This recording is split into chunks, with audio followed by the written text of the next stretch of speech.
Tout à l'heure, j'ai soulevé un problème. Moi, j'ai envie de démontrer que la France, c'est la nation, c'est-à-dire que n'est pas un pays démocratique, n'est pas un état de droit. C'est tout ce que je de vouloir démontrer. Je dis que dans tous les budgets africains, et c'est eux les Français qui nous ont apporté cette technique-là ici, les Occidentaux, il y a une loi de finances qui chaque année permet de voter le budget. C'est ce que je suis en train de dire. Et elle est votée par le Parlement de chaque pays. Le Parlement, c'est la représentation populaire du peuple. Je veux savoir quelle est la loi de finances qui, en France, encadre la votation de la zone franc chaque année. C'est ce que je veux savoir. Dans ce cas, je suis en train de dire que la zone franc, c'est le plus grand crime juridique qui existe. Ce n'est pas de base juridique, ce n'est pas de base juridique, ni de base démocratique. En France, qui contrôle la gestion des comptes d'opération en France? Qui contrôle ça? Et que les Français contrôlent. Ça veut dire que c'est une mafia qui, en France, gère cette affaire. C'est une affaire qui est entre les mains de Rothschild et ses clients politiques qui gouvernent la France. C'est ce qu'il faut dire. Voilà le pays qui parle de démocratie, qui est géré par une mafia. Il n'y a pas de base juridique et populaire et démocratique sur l'affaire de compte d'opération. Sinon, comme montrent les documents, les archives du Parlement français, où chaque année on vote ce compte d'opération. C'est ce que je te dis, c'est très important. Parce que dans les années qui viennent, il y aura une bataille terrible par rapport à ça. Par rapport à ça. La France, je te dis qu'il y a une France légale. La France des Français là. Il y a la France impériale, c'est-à-dire la France et son pré. C'est encore des colonies, n'ayons pas peur du mot. Nous sommes encore des colonies. La France et ses colonies. Or, nous savons qu'il y a une relation dialectique qui lie la France légale là, la France française là, et les pays africains. Houphouët l'a dit, Chirac lui-même l'a dit. La France sans les pays du précaré n'existe pas. À tout point de vue, sur le plan diplomatique, sur le plan économique, sur le plan culturel, sur le plan social. Sans le précaré français, la France n'existe pas. Ça veut dire quoi?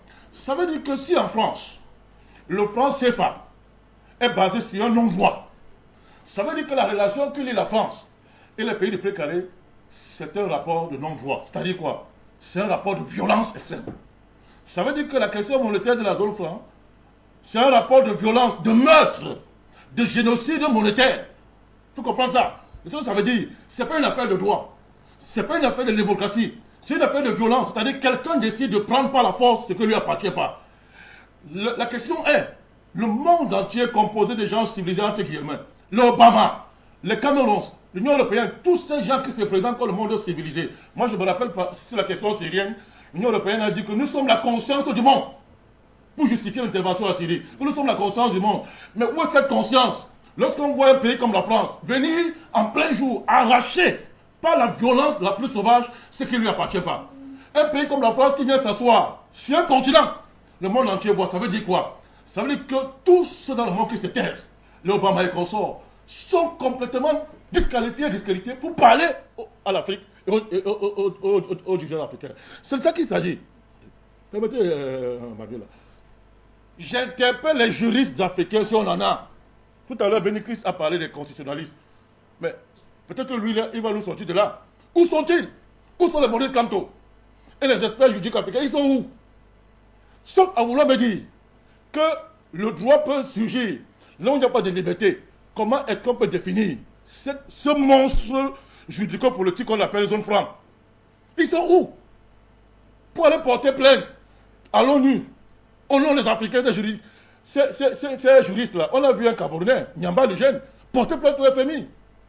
C'est pas la même chose, mais voilà un exemple. Où sont-ils, ces juristes africains, pour se constituer en un pôle, pour aller engager une nation civile dans les États internationaux pour dire que ça là, c'est le crime des crimes. Ils sont où? Ils passent le temps à bavarder, à vouloir critiquer l'État africain. Ils sont où? Voilà une affaire qu'ils peuvent faire. Parce qu'il n'y a aucune base juridique devant cette affaire-là. Je termine en disant que... Oui, allez-y. Non, je veux dire que j'ai à dire ce soir. Moi, je suis en guerre. Allez-y. Je suis en guerre. Laissez-moi parler, je suis en guerre.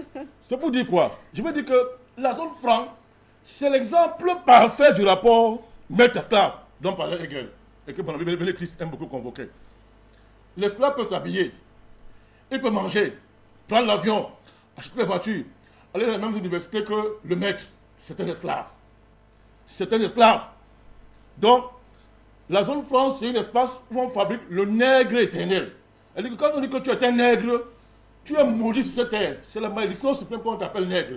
Or, le nègre, c'est une création du blanc. Le blanc colon, le blanc impérialiste. Il y a des blancs qui ne sont pas là-dedans. Hein. Je parle de blanc colon, le blanc impérialiste. Les États occidentaux. Ils ont créé le nègre. Et la zone franc, c'est un endroit où on crée le nègre à perpétuité.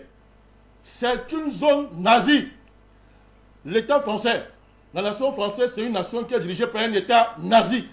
La politique française à l'égard de l'Afrique. La zone franc, c'est une zone nazie. Il me semble que le monde entier s'est levé contre le nazisme. Mais où est ce monde-là aujourd'hui? Alors qu'en Afrique, la France est en train de pratiquer sur les pays africains le nazisme en plein jour.